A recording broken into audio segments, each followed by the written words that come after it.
എൻ്റെ ദേവേ, താൻ ഇങ്ങനെ കരഞ്ഞിട്ട് എന്താ കാര്യം? അവരൊന്നും നമ്മളെ കാണുന്നില്ല. സ്വത്തും പണവുമൊക്കെ കാണുന്നുള്ളൂ. തിരികെ ഹൈദരാബാദിലേക്ക് കാർ ഓടിക്കുമ്പോൾ കോ ഡ്രൈവിംഗ് സീറ്റിലിരുന്ന് കരച്ചിൽ നിയന്ത്രിക്കാൻ പാടുപെടുന്ന ദേവയാനിയെ നോക്കി അയാൾ സമാധാനിപ്പിച്ചു. എന്നാലും വാസുവേട്ട, കൊല്ലം 22 ആയില്ലേ? എന്നിട്ടും അവരിങ്ങനെ. അവർക്കത് പറഞ്ഞു തീർക്കാൻ സാധിച്ചില്ല. വാസുദേവനും പിന്നീട് ഒന്നും പറഞ്ഞില്ല. അയാളും അത്തരത്തിലൊരു പ്രതികരണം പ്രതീക്ഷിച്ചിരുന്നില്ല. പണ്ടും സുഭദ്ര സ്നേഹിക്കുന്നവളായിരുന്നില്ല. പക്ഷെ ജയദേവൻ, അയാളൊരു നല്ല മനുഷ്യനായിരുന്നു. ഒരു പാവം. സഹോദരങ്ങളെ നെഞ്ചോട് ചേർത്ത് പിടിക്കുന്ന ഒരു ഏട്ടൻ. അയാളും ഇത്തരത്തിൽ മാറിപ്പോയിരുന്നു എന്നവർക്ക് വിശ്വസിക്കാൻ സാധിച്ചിരുന്നില്ല. പിന്നീട് ഇരുവരും ഒന്നും സംസാരിച്ചില്ല. ഇടയ്ക്കെപ്പോഴോ ഒരു റെസ്റ്റോറൻറ്റിൽ കയറി ഭക്ഷണം കഴിച്ചവർ യാത്ര തുടർന്നു.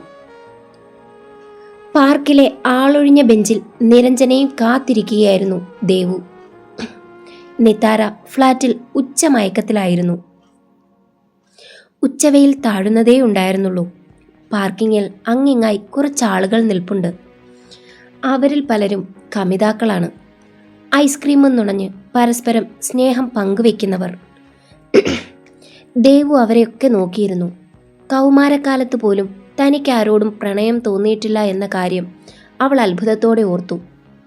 അതെന്താവും അങ്ങനെ? അവൾ ചിന്തിക്കാതിരുന്നില്ല. സ്കൂളിലോ അതോ കോളേജിലോ? ഇല്ല, ആരുമില്ല. കാമുകൻ പോയിട്ട് കൂട്ടുകാരൻ പോലും ഉണ്ടായിരുന്നില്ല. കൂടെ പഠിച്ചവർ പ്രണയമുണ്ടാവുന്നതിലെ ഗുണങ്ങൾ പറഞ്ഞ് മനസ്സിൽ ചാബല്യമുണ്ടാക്കാൻ ശ്രമിച്ചിട്ടുണ്ട്. കാമുകൻ എന്നത് ഹൃദയത്തിൻ്റെ താക്കോൽ സൂക്ഷിപ്പുകാരനാണത്രേ. എന്തിനാണത്? നമ്മുടെ ഹൃദയം നമ്മുടേത് മാത്രമല്ലേ? ദൈവം ഓരോ മനുഷ്യനും സ്വന്തമായി ഓരോന്ന് നൽകിയിട്ടുണ്ടല്ലോ. ഒരു പ്രണയമുണ്ടായാൽ ആനന്ദം അനുഭവിക്കാം. വിഷമം വന്നാൽ ചാരിയിരുന്ന് കരയാൻ ഒരു തോള് വേണ്ടേ? ആനന്ദം നമുക്കുണ്ടാക്കാവുന്നതല്ലേ ഉള്ളൂ.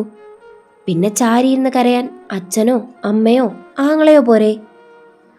അവൾക്കെല്ലാം സ്ത്രീ ആയിരുന്നത് കൊണ്ട് തന്നെ പുറത്തു നിന്നൊരാളുടെ സ്നേഹം അവൾക്ക് ആവശ്യമില്ലായിരുന്നു.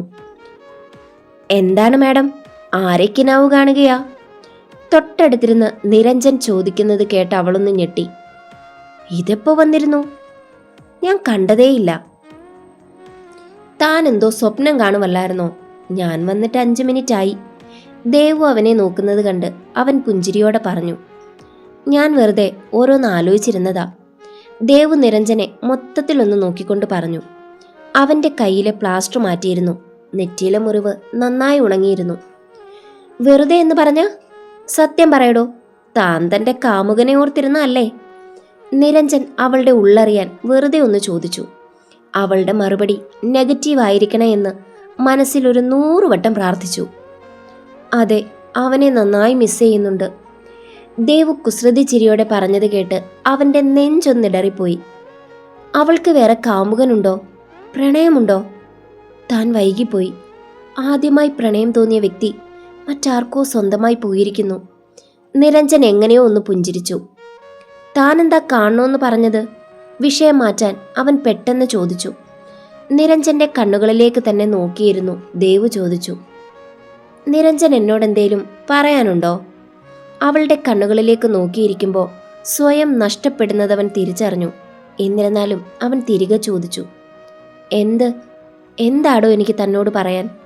അവൻ ഉത്തരം പറയാതെ മറുചോദ്യം ചോദിച്ചത് കേട്ട് അവൾ ഒന്നുമില്ലെന്ന് ചുമൽ കൂച്ചി. ഞാൻ കാണണമെന്ന് പറഞ്ഞത് താരുവിൻ്റെ കാര്യം പറയാനാണ്. അവൾക്കെന്തോ പ്രശ്നമുണ്ട് നിരഞ്ജൻ. അതിനു മുകളിൽ അവൾക്കാരോ ശത്രുക്കളുണ്ട്. ജിതിനും വർഷയുമൊക്കെ എന്തിനാ അവളെ ഇങ്ങനെ ഉപദ്രവിക്കുന്നത്? ദേവു ചോദിക്കുന്നത് കേട്ട് നിരഞ്ജൻ നിരാശയോടെ തലയാട്ടി. എനിക്കറിയില്ല ദേവു, നമ്മുടെ പ്രൊജക്റ്റൊക്കെ സ്ഥിരമായി തട്ടിയെടുക്കുന്ന പുള്ളിയുടെ കമ്പനിയില്ലേ, അവിടുത്തെ മാർക്കറ്റിംഗ് മാനേജറാണ് ജിതിൻ. പക്ഷെ ദേവു, വർഷ, ആ പുള്ളിക്കാരി ഒരു IT ഫേമിലല്ലേ വർക്ക് ചെയ്യുന്നേ? പിന്നെന്താ അവർക്ക് ഇവരുമായി കണക്ഷൻ? അല്ല, അവർക്കൊക്കെ എന്താ താരുവിനോട് ഇത്ര ദേഷ്യം? ഇതിനേക്കാൾ എല്ലാം പ്രശ്നം തൻ്റെ അനിയത്തിയാ.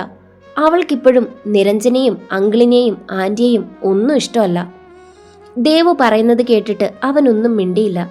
മിണ്ടിയിട്ടും കാര്യമൊന്നും ഇല്ലല്ലോ. നിരഞ്ജൻ ഓഫീസിൽ പോയി തുടങ്ങുന്നില്ലേ?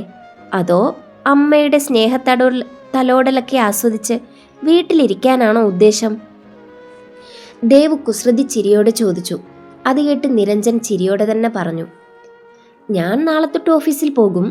അല്ല, മാഡത്തിന്റെ ലീവൊക്കെ തീരാറായല്ലോ, വരുന്നില്ലേ അങ്ങോട്ട്?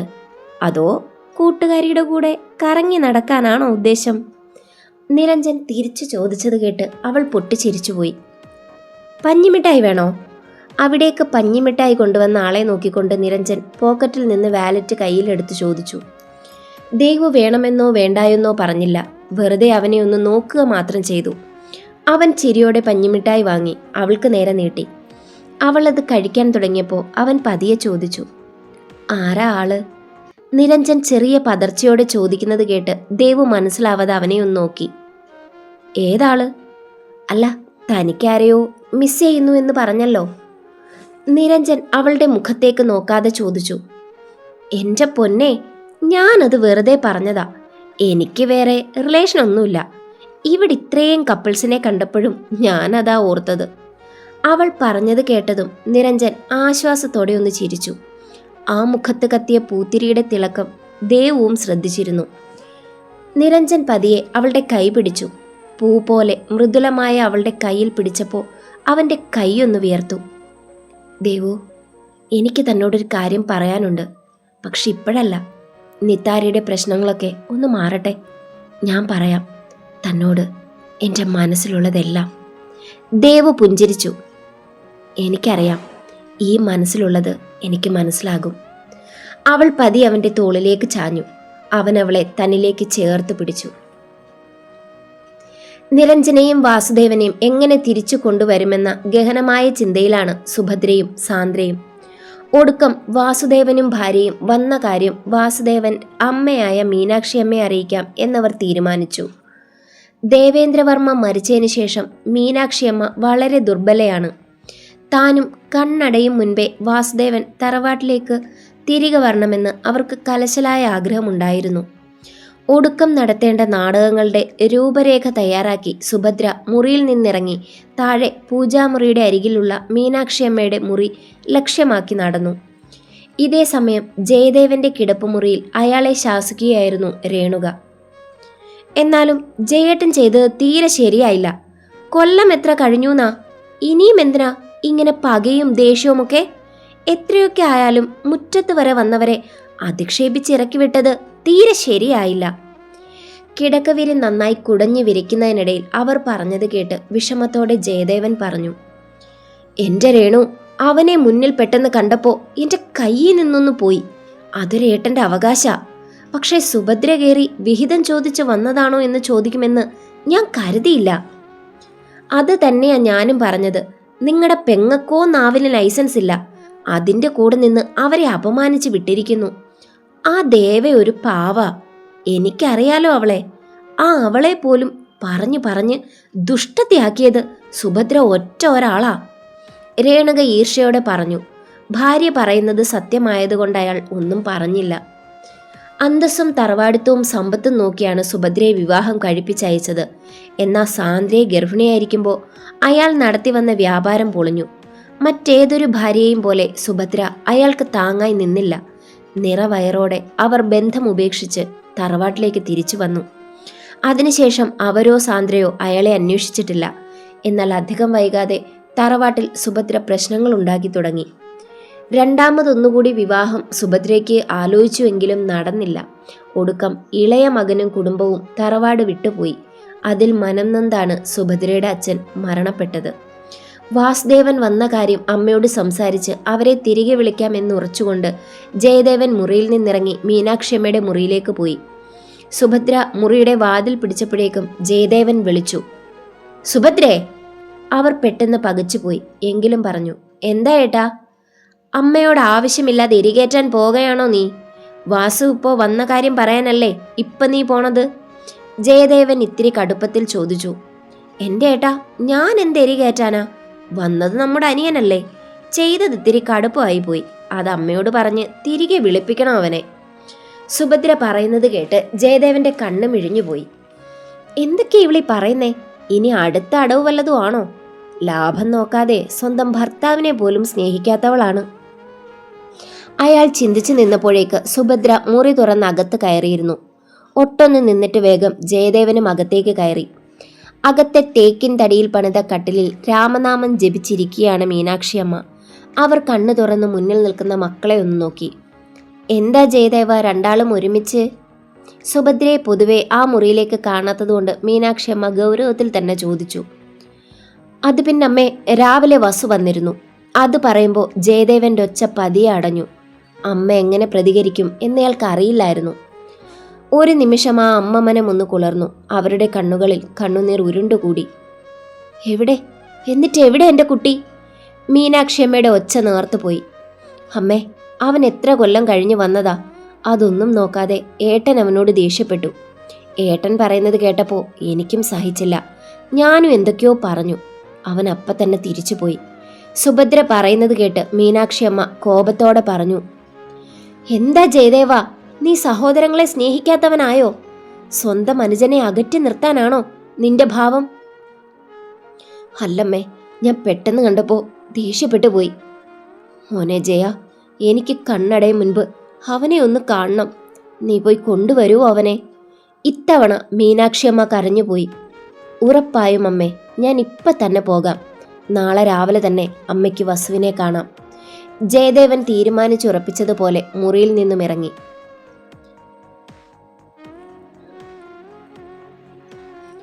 എടോ, തനിക്കെന്താ പറഞ്ഞാ മനസ്സിലാവില്ലേ? താൻ എന്തെങ്കിലും ഓലപ്പാമ്പ് കാണിച്ച് പേടിപ്പിച്ച ഞാൻ പേടിക്കില്ല. തനിക്കെന്താ ചെയ്യാൻ പറ്റുന്നതെന്ന് വെച്ചാ താൻ ചെയ്യ. നിത്താര രാവിലെ തന്നെ ആരോടോ ഫോണിൽ ഒച്ചയെടുക്കുന്നത് കേട്ടാണ് ദേവൻ കണ്ണു തുറന്നത്. പുതിയ കമ്പനിക്കായുള്ള ഓട്ടത്തിൽ രാത്രി എപ്പോഴോ താമസിച്ചു വന്ന് ഹാളിൽ സോഫയിൽ കിടന്ന് ഉറങ്ങിപ്പോയതാണവൻ. ദേവൻ പതിയെ എഴുന്നേറ്റ് അവളെ നോക്കി. ഡൈനിങ് ടേബിൾ ഒരു കപ്പ് കാപ്പിയുമായി ഇരിക്കുകയാണ്. കയ്യിൽ കോഫി കപ്പ് പിടിച്ചിട്ടുണ്ടെങ്കിലും അത് കുടിക്കാതെ ദേഷ്യത്തിൽ ഫോൺ കട്ട് ചെയ്ത് നിതാര നോക്കിയത് ദേവന്റെ മുഖത്തേക്കാണ്. പെട്ടെന്ന് അവൾ മുഖമൊന്ന് പ്രസാദമാക്കി അവനോട് പറഞ്ഞു. ദേവു അമ്പലത്തിൽ പോയതാ, ഇപ്പൊ വരും, ഞാൻ കോഫി എടുക്കാം. പറഞ്ഞിട്ട് അവൾ വേഗം തന്നെ കിച്ചണിലേക്ക് നടന്നു. തിരികെ കയ്യിൽ ഒരു കപ്പ് കോഫിയുമായി വന്ന് അവന് നേരെ നീട്ടി. അവൻ അത് വാങ്ങി ഒരിറക്ക് കുടിച്ചു. ചോദിക്കാൻ പാടുണ്ടോന്നറിയില്ല, എങ്കിലും ഞാൻ ചോദിക്കുക. ഈ ചെട്ടിയാർ ആള് പ്രശ്നമാണോ? നിങ്ങൾ തമ്മിൽ എന്തേലും സീരിയസ് വിഷയമാണോ? ഞാനിതുവരെയും ഒന്നും ദേവുവിനോട് പറഞ്ഞിട്ടില്ല, അതാ. ദേവൻ ഒന്ന് ചിരിച്ചു. അങ്ങനെ പ്രശ്നമൊന്നുമില്ലടോ. താൻ ദേവുവിനോട് പറയണ്ട. അങ്ങനെ പറയാനും മാത്രം ഒന്നുമില്ല. പിന്നെ ഞാൻ കരുതി താനതൊക്കെ മറന്നു എന്ന്. ഇല്ലില്ല, ഞാൻ മറന്നിട്ടൊന്നുമില്ല. പിന്നെ ഇപ്പൊ കുറച്ച് തിരക്കൊക്കെ അല്ലേ, അതുകൊണ്ട് വെറുതെ വിട്ടെന്നേ ഉള്ളൂ.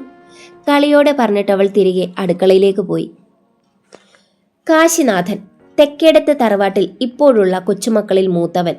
MBA കഴിഞ്ഞ് തറവാട് ബിസിനസ് നോക്കി നടത്തുന്ന ഒരു സുമുഖനായ യുവാവ്.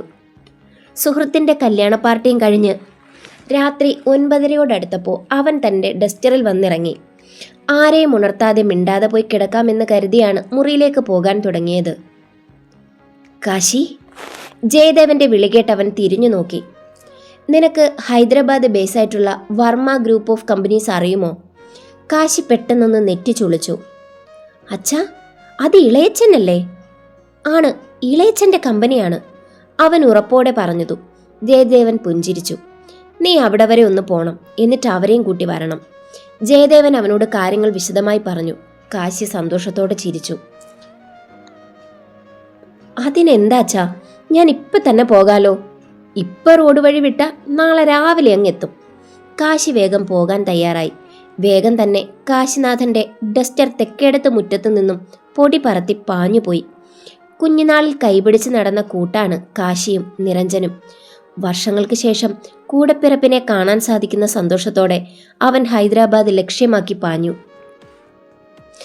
നിരഞ്ജൻ രാവിലെ ഉണർന്ന് ഓഫീസിലേക്ക് പോകാൻ തയ്യാറായി ഇറങ്ങി.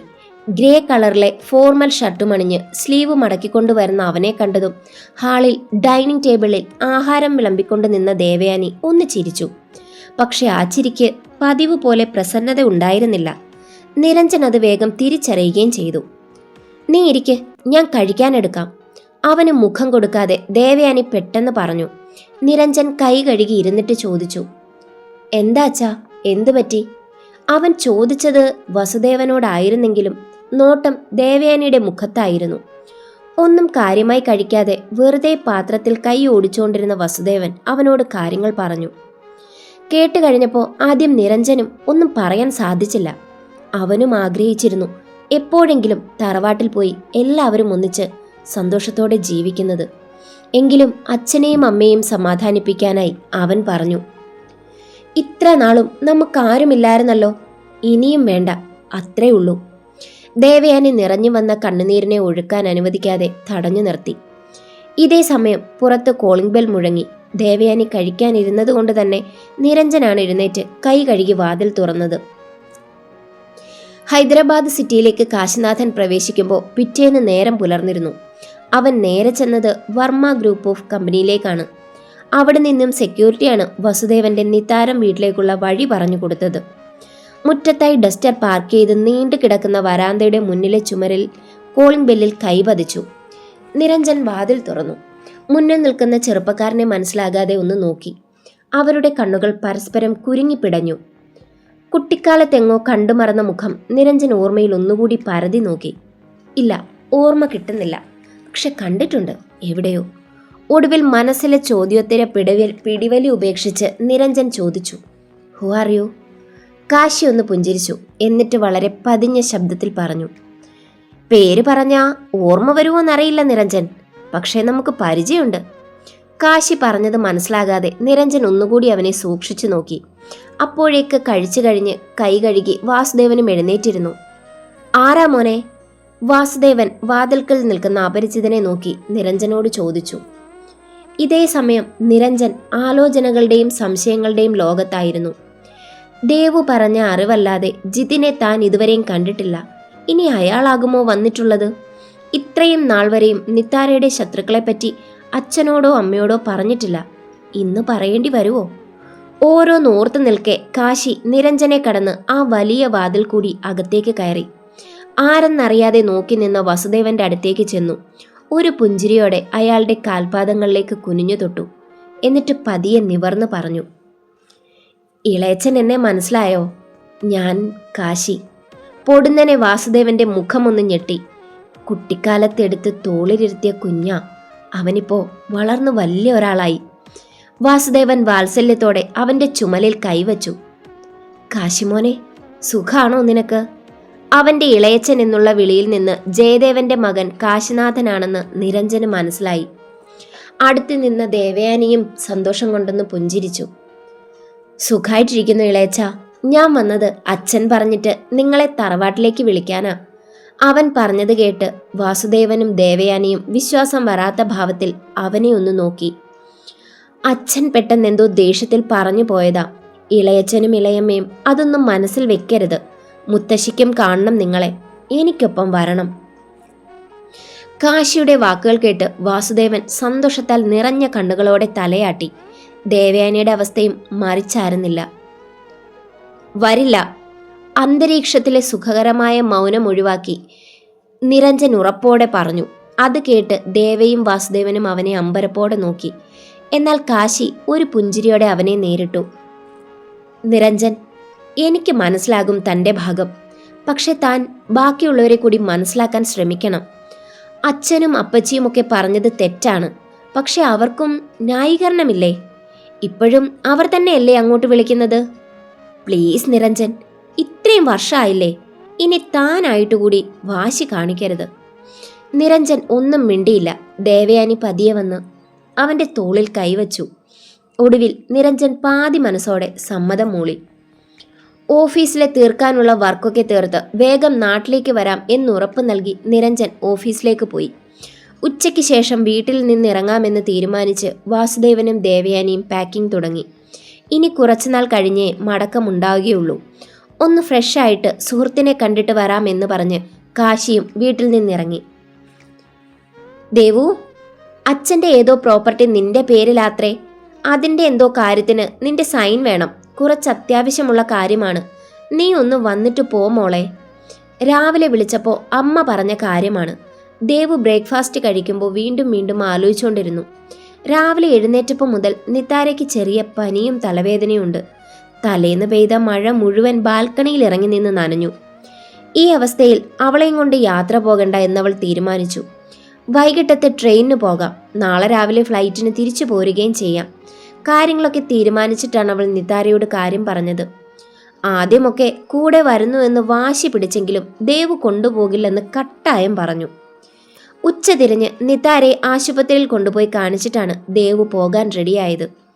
നാട്ടിൽ അത്യാവശ്യമായി ഒന്ന് പോവുകയാണെന്നും നിതാരയ്ക്ക് പനിയായതുകൊണ്ട് കൊണ്ടുപോകുന്നില്ലെന്നും നിരഞ്ജൻ അവളൊരു വോയിസ് നോട്ട് അയച്ചിരുന്നു.